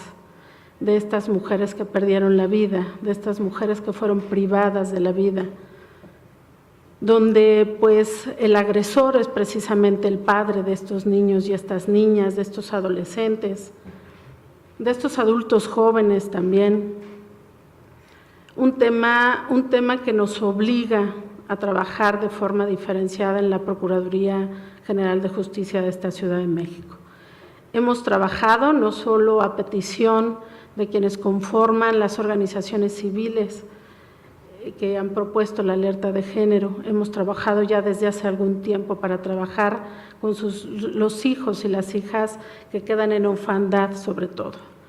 Es un reto el que tenemos enfrente, es algo que no hemos completado, es algo que seguimos trabajando y que seguimos capacitándonos para que ellos y ellas tengan una oportunidad de vida diferente. El contexto que les voy a platicar, el contexto que les voy a decir es que muchos de estos hijos e hijas de las víctimas fueron testigos también de los hechos. Esto, por supuesto, causa un daño grave en su salud, no solo física, sino psicológica. Brevemente les voy a comentar qué es el Centro de Estancia Transitoria para Niños y Niñas de esta Ciudad de México. Y pues bueno, les puedo decir que tiene la misión de atender temporalmente y de manera integral y multidisciplinaria a niños y niñas víctimas del delito, desde los 0 meses, días de nacidos, hasta los 12 años, que se encuentran relacionados en calidad de víctimas del delito en una carpeta de investigación en la Procuraduría General de Justicia de esta Ciudad de México e ingresan a este centro de estancia transitoria derivados por la Fiscalía Central de Investigación para la Atención de Niños, Niñas y Adolescentes. Las y los infantes del CET reciben atención personalizada, integral, especializada y de calidad basada en los derechos de infancia con perspectiva de género y libre de discriminación, mediante acciones en trabajo social, psicología, servicios médicos, odontología, nutrición, pedagogía, estimulación temprana para los lactantes y rehabilitación. Las niñas y los niños bajo cuidados y atenciones del Centro de Estancia Transitoria cuentan con programas culturales, deportivos y recreativos, acciones que en su conjunto garantizan el acceso al ejercicio pleno de sus derechos fundamentales, ayudan a fortalecer su autoestima y promueven su desarrollo. El centro de estancia atiende en promedio diario de 65 niños y niñas en población durante las 24 horas del día, los 365 días del año, en 5 turnos de atención y tiene una capacidad instalada hasta para 80 niños y niñas. El tiempo promedio de estancia para estos niños y niñas es aproximadamente de 6 meses. Y su egreso solo puede llevarse a cabo por una orden judicial, ministerial o a solicitud del DIF de la Ciudad de México, quien ostenta su tutela y representación legal. Hacer referencia a este centro de estancia es el único que a nivel nacional presta este tipo de servicio. Los niños y las niñas víctimas indirectas de feminicidio han sido invisibilizados. La Ciudad de México tiene un enorme compromiso con ellos y con ellas. Ha habido un tema o se está investigando, estamos trabajando dentro del CET con el equipo de trabajo que lo conforma, con cuáles son este hecho victimizante que ha acontecido, qué implicaciones tiene en su vida. Se ha identificado que tienen un retraso en el desarrollo, particularmente en el área personal, social y del lenguaje, una dificultad para establecer relaciones interpersonales, inseguridad, ansiedad por el futuro, percepción del ambiente como hostil y amenazante, timidez, retraimiento, depresión, desaliento, tristeza, apatía, angustia, apego ansioso e inseguro, dificultad para expresar asertivamente sus emociones y necesidades, particularmente el enojo. Una agresión hacia su grupo de pares, baja autoestima, sentimientos de desvalorización, percepción agresiva de la figura masculina y marcada necesidad de afecto, apoyo y protección. La sintomatología puede ser muy variada y afecta de manera diferenciada a estas víctimas indirectas. Algunos de estos indicadores se expresan a través de trastornos de conducta, episodios de distimia, que es una depresión fluctuante, ansiedad, irritabilidad, trastornos de alimentación, trastornos del sueño, alteraciones cognitivas, que son problemas o barreras para el aprendizaje, provocadas por la falta de concentración luego de vivir la situación traumática. A la par, se ve afectada la autoestima del infante y su capacidad para desenvolverse en la vida, ya que en su mundo anterior se derrumba completamente y surge un contexto totalmente nuevo para ellos y ellas. De un momento a otro, la vida les ha cambiado completamente. Esta intervención psicoterapéutica consiste en un acompañamiento en el proceso de adaptación al centro de estancia transitoria. Desde que ellos y ellas llegan, se les permite conocer el espacio en donde van a estar, se les permite conocer a las personas con las que van a convivir, todos estos niños y estas niñas que están en situación pues parecida o similar a la que ellos están viviendo. Se hace una evaluación psicológica y de desarrollo para identificar afectación y síntomas para un diseño de un plan terapéutico personalizado. Las víctimas del delito no son iguales, las afectaciones no son iguales, por ende su tratamiento no puede ser igual. Tiene también un inicio de un programa de estimulación oportuna y o terapia de juego centrado en el niño o la niña. Hay una contención emocional a través del maternaje. Esta contención es necesaria para ellos toda vez que justo han perdido esta figura, esta madre que los protegía y los cobijaba. Este es un tema donde diariamente el Centro de Estancia Transitoria trabaja con ellos y con ellas. Hay un acompañamiento de todo el día, las 24 horas del día, durante todos los días que ellos y ellas están en este Centro de Estancia Transitoria. En niños y niñas preescolares y escolares se trabaja un proceso de terapia de duelo. Estas terapias filiales también se trabajan en casos de hermanos y hay un seguimiento a los procesos de vinculación previos al acogimiento en la modalidad de familia extensa o ajena. Hoy la Ciudad de México está trabajando con estos niños y estas niñas que quedan en orfandad, ya sea porque sus familias directas no pueden o no tienen la capacidad de estar el día de hoy con ellos. Recordar también que estas familias pues también viven un proceso de duelo que es difícil también con la pérdida de esta mujer. Y por ello es importante que el trabajo que se está haciendo a través de esta subprocuraduría, de la Procuraduría General de Justicia y el DIF de la Ciudad de México, este trabajo que consiste, como ustedes seguramente ya lo saben, con la figura también de la Fiscalía o del fiscal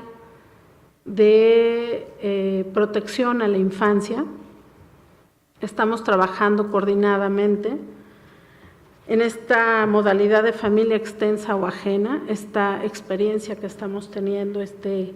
conocimiento que se está teniendo con este tipo de familias, para que estos niños y estas niñas puedan tener este derecho a una infancia y a una vida feliz. Los procesos de intervención terapéutica se llevan a cabo por personal de psicología del Centro de Estancia Transitoria con una frecuencia semanal y de acuerdo a las necesidades específicas de cada infante. En los casos de víctimas indirectas de feminicidio, la frecuencia de las sesiones terapéuticas se incrementó por lo menos a 2 sesiones semanales. El acogimiento por familia ajena es una alternativa viable para que las familias, para que las niñas y niños permanezcan el menor tiempo posible en las instituciones y salvaguardar con ello su interés superior y su derecho a vivir, crecer y desarrollarse en familia. El Centro de Estancia Transitoria para Niños y Niñas de la Procuraduría coadyuva con el Sistema para el Desarrollo Integral de la Familia de la Ciudad de México para lograr con éxito la integración de niñas y niños víctimas del delito de feminicidio a familias por acogimiento. El acogimiento aplica en los casos en los que no se cuenta con familiares alternos que puedan y sean viables para hacerse cargo de los cuidados y atenciones de los niños y niñas. En el caso de acogimiento por familia extensa, es importante resaltar la relevancia de que la familia reciba acompañamiento psicoterapéutico, ya que al ser familia directa de la víctima del feminicidio, se encuentran también viviendo una experiencia traumática y de duelo, pero al mismo tiempo deberán ser para las niñas y niños los adultos referentes, quienes le brindarán cuidados y atenciones para que las y los infantes puedan volver a generar vínculos sanos basados en un apego seguro.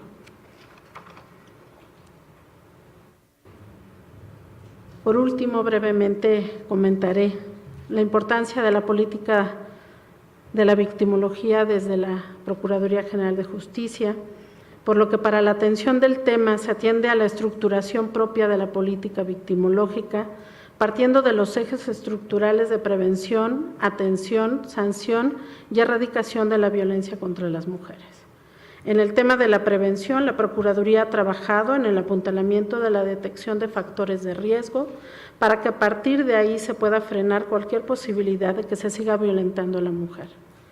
Ello haciendo un análisis de la georreferenciación de la violencia y delitos cometidos en esta Ciudad de México contra las mujeres y los factores que más inciden en ello. Comentar que también depende de esta subprocuraduría el Centro de Prevención de las Violencias Sociales y el Delito, de donde también se aplica política pública a través de este centro para prevenir la violencia de género. Asimismo, se proyecta esta detención de recurrencia a través del CIARFEM, un tema en el que estamos trabajando, toda la Ciudad de México, la red que hace poco se instauró, se echó a andar, en donde se detectan antecedentes y se puede impulsar las políticas de atención y prevención para frenar la violencia en el momento y de manera individualizada. La oportunidad y vía que da la solicitud de esta alerta de género potencializa las políticas preventivas y de atención integral que ya algunas habían sido implementadas, que pueden ser focalizadas a la activación de medidas de protección y de otras acciones conducentes. En los últimos años, la Ciudad de México ha venido fortaleciendo una política de prevención de las violencias contra las mujeres, en la cual como Procuraduría hemos tenido una participación activa. La coordinación de trabajos interinstitucionales traducida en la implementación, como ya les había comentado, del sistema de identificación y atención del riesgo de violencia feminicida, que permitirá la detección temprana de las mujeres que tienen o que ya se identifican con violencia recurrente. En esta misma tesitura se trabaja en el fortalecimiento de las medidas de protección. Para ello, en el Comité de Acceso a la Justicia se han generado la vinculación para que las instancias obligadas por la ley generen una coordinación en condiciones necesarias para garantizar que todas las mujeres reciban la protección a que tienen derecho de acuerdo a la ley.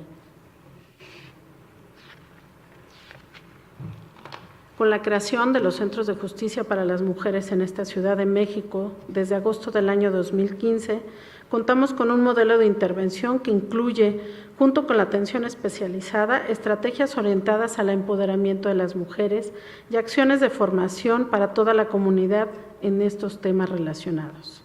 con lo que se genera una estrategia preventiva e integral. Derivado de todo lo que les he comentado y derivado de los trabajos que se realizan, no solo por la activación o por la solicitud de esta alerta de violencia de género, una vez que desde la Procuraduría se identifica el enorme trabajo que tenemos que hacer, lo que nos falta y el reto que tenemos, nos capacitamos constantemente para brindar un servicio diferente. para atender a las víctimas de una forma diferenciada. El día de hoy por hoy, nos hace falta mucho y reconozco que tenemos una enorme deuda con ellas y con ellos. Con estas mujeres que el día de hoy no han tenido un acceso a la justicia, tenemos la obligación como entes, tenemos la obligación los tres poderes de actuar en forma conjunta y en forma coordinada para lograr que se tenga hoy una vida libre de violencia, para que hoy las mujeres podamos transitar y vivir libres de toda violencia. Yo les agradezco su escucha, les agradezco el tiempo que han estado aquí sentados y pues no me resta nada más que esperar si alguien tiene alguna pregunta, con todo gusto la contestaré.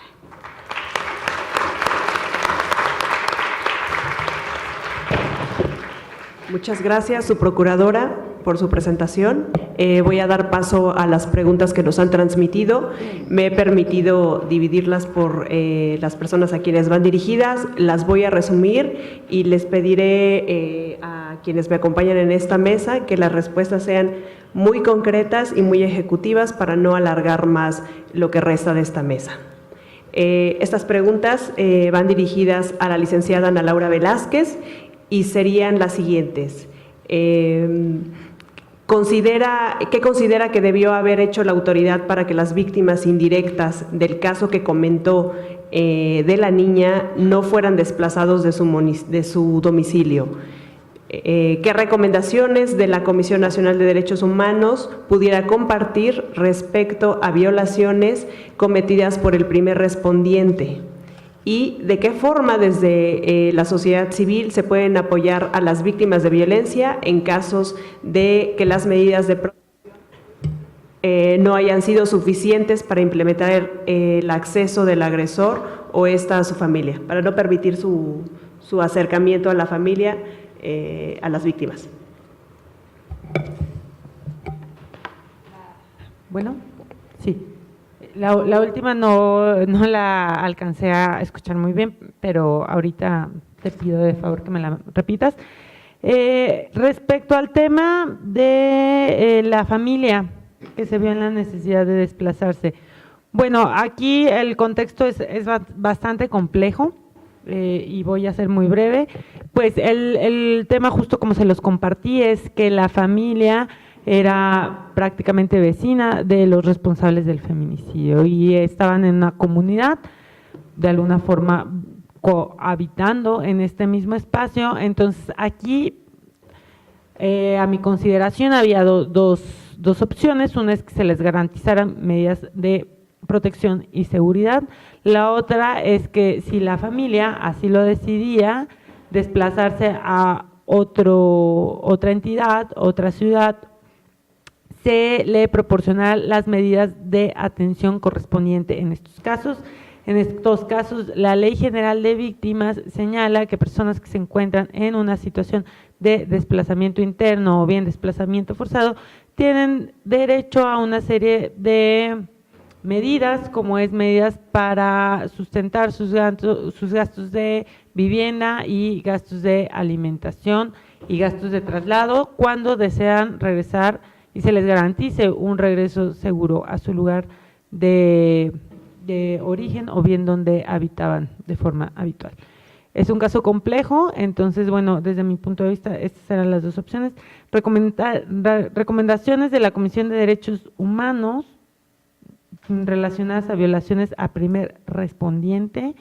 en casos de feminicidio, o no sé específicamente a qué se refiere. En este momento, desafortunadamente, no tengo ese dato, no es un dato que tuviera preparado para mi exposición, pero bueno, como bien lo conocen, las recomendaciones emitidas por las comisiones nacionales y la local de derechos humanos son públicas, entonces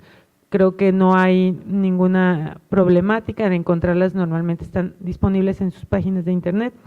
Una disculpa porque no tengo el dato para dar una respuesta certera, y si me pudieran repetir brevemente la última.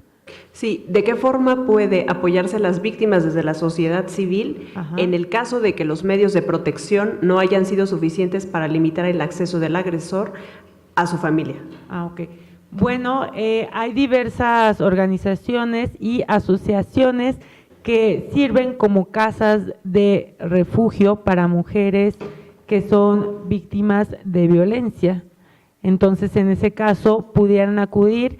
potenciales víctimas directas de feminicidio o bien víctimas indirectas. Y bueno, aquí ya también la subprocuradora nos compartió, esto no es por parte de la sociedad civil, es por parte de las mismas instituciones, pero este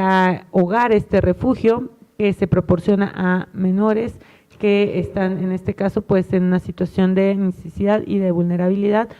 derivado de un delito de feminicidio. Muchas gracias. Gracias. Estas preguntas van dirigidas al maestro Roberto Aguas Becerra. ¿Cuál es la temporalidad del Código Águila?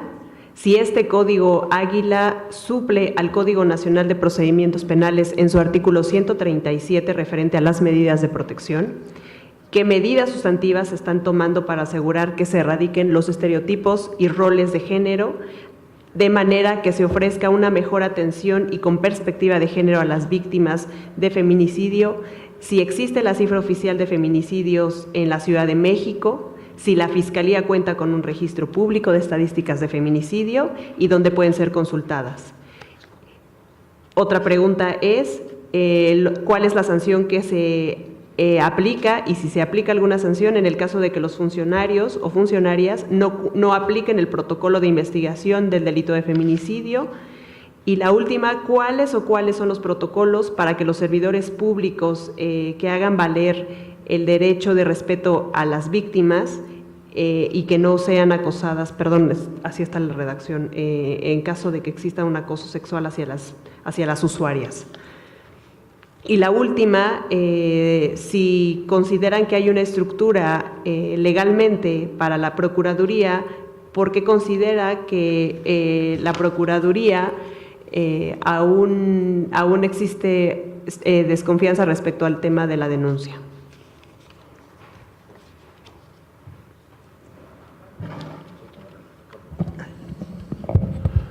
Bueno, muchas gracias. Son varias preguntas. No quiero robarle mucho tiempo a ustedes. Sé que han permanecido ya demasiado tiempo sentados. En cuanto al tema de la temporalidad del Código Águila, se establece un tiempo perentorio de aproximadamente 3 meses que se le está vigilando a la víctima. Esto no es en contraposición a lo que establece el artículo 137 del Código Nacional respecto a las medidas que se establecen ahí en cuanto a las medidas que se generan cuando una víctima ha sido violentada. El Código Águila se genera para efecto de seguir con la investigación y que la víctima tenga esa seguridad jurídica de que no va a ser agredido. Es una temporalidad que si persiste la posible afectación o la agravación que pueda ser agredida a la víctima, pues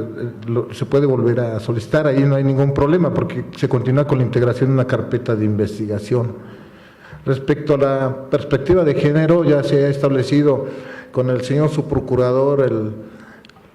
licenciado Marco Enrique y la señora subprocuradora María de los Ángeles, claramente cuál es la perspectiva de género. Obviamente que cuando una persona es violentada, y si estamos hablando del delito de feminicidio, pues obviamente tenemos que aplicar desde el inicio de esa carpeta de investigación el protocolo de actuación para el delito de feminicidio. Por ahí en alguna de las preguntas referían que qué sanción podría aplicarse a algún funcionario o servidor público que no aplicó el protocolo. Recordemos que en todas las instituciones tenemos órganos de control interno.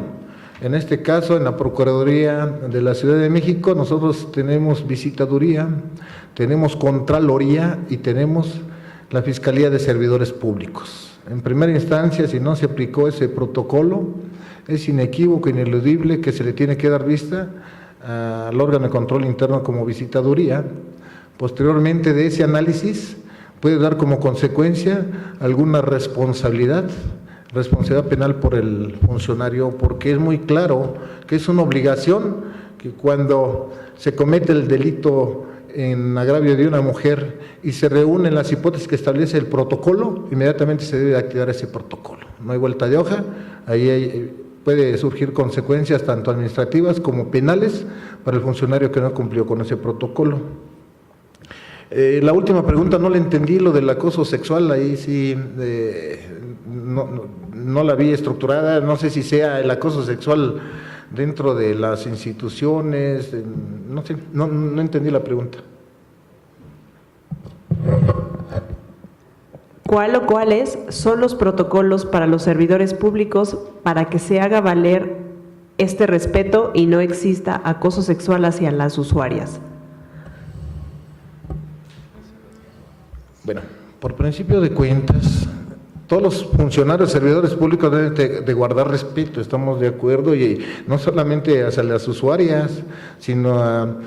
cualquier persona. No debe de existir, si existe algún acoso por parte de un funcionario, de una persona usuaria, cualquier delito, inmediatamente lo puede denunciar.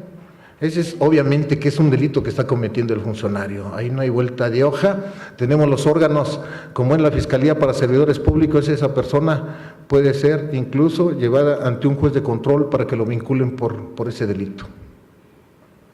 Gracias. Muchas gracias. Esta pregunta va dirigida a la subprocuradora y señalan que si cuentan con algún área de asesores jurídicos especializados en atención a víctimas de delitos de alto impacto, como justamente el caso de víctimas indirectas de feminicidio. Sí, la Procuraduría a través de la DEVI capacita a los asesores y asesoras jurídicas que van a intervenir con estas víctimas desde que están en la agencia, ya sea en la desconcentrada o en la especializada, y el acompañamiento que se hace hasta llegar a juicio oral. Importante, comentamos que son solo 250 ministerios públicos quienes se encuentran en ADEVI, se encuentran capacitados de forma diferente para poder brindar esta asesoría jurídica. Sin embargo, pueden o deben ser, o son ellos más bien quienes desde este centro de atención acompañan a la víctima. No es siempre el mismo asesor o asesora jurídica por la carga de trabajo, sería imposible que ellos llevaran de forma personal un solo asunto. Sin embargo, sí está dentro de este centro de atención, están asesores y asesoras jurídicas que se dedican a este tipo de delitos violentos, a la atención de las víctimas. Muchas gracias. Y esta última va para el licenciado, para el doctor, el doctor Antonio. Si podría, por favor, citar alguna sentencia del tribunal emitida con el tema de feminicidio, atendiendo al control de convencionalidad y al principio pro persona en favor de las víctimas. Sí, efectivamente hemos tenido la oportunidad de dictar sentencias por el delito de feminicidio y como lo hice mención en la exposición, la legislación que ha adoptado aquí en nuestro país deviene del derecho internacional de los derechos humanos. Realmente cuando nosotros consultamos y realizamos la interpretación conforme a la Constitución acorde al primero de esta, hacemos esta aplicación del principio de convencionalidad y por supuesto el principio pro persona en todo aquello que favorezca. Lo hemos resaltado al inicio de nuestra exposición. La víctima se ha colocado en el sistema de justicia penal en el centro de atención. Por lo tanto, todo lo que favorezca y sea en beneficio de la víctima en los derechos que esta tarde me permití enunciar y explicar, atienden a sus derechos, a su dignidad y, por supuesto, a la reforma constitucional de 2011 en materia de derechos humanos. Para consulta de resoluciones y en este acceso a la información, el Tribunal Superior de Justicia tiene el portal en donde cualquier persona podría consultar las sentencias que se han emitido, con la reserva de datos personales, por supuesto, y atendiendo a la legislación pertinente. Y de igual forma el tribunal hace cada año la publicación de las sentencias que, a consideración de esta institución, establecen criterios importantes en materia de derechos humanos y perspectiva de género, los cuales están a disposición de ustedes en esta institución. Gracias. Muchas gracias. Les agradecemos a quienes nos acompañaron en esta mesa su valiosa participación. Igualmente a todas y todos quienes nos acompañaron el día de hoy en este foro, les agradecemos su presencia, así como a las personas que han seguido la transmisión en vivo a través del portal de internet del Tribunal Superior de Justicia y de la CONAVIN. Muchísimas gracias a todas y todos.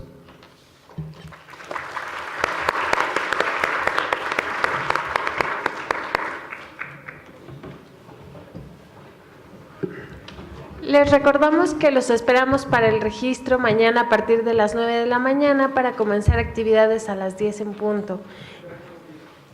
¿Perdón? Exacto. Les recordamos registrar su salida en el módulo en la planta baja. Buen día. Buena tarde.